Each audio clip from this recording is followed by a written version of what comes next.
Beli sebiji motor, free sebiji motor lagi.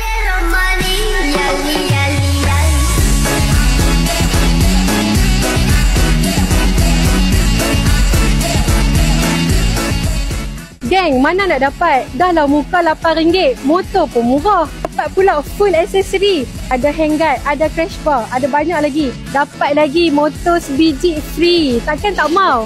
Kemudian tak habis dengan tu pula. Ada lagi dapat lucky draw. Dan hadiah utama dia, sebiji Proton Saga. Dan paling best, dekat belakang ni, kami ada bagi box juga tau. Box ni, kami tak bagi satu, kami bagi 3 biji. Tadi dah bagi tahu dapat free sebiji lagi motor kan. Mesti hampa nak tahu motor apa.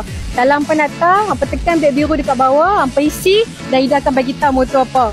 Jangan lupa macam biasa, like, follow dan share video ni kat kawan-kawan. Mana tahu mereka pun dapat sebiji motor lagi kan. Until next review, bye-bye.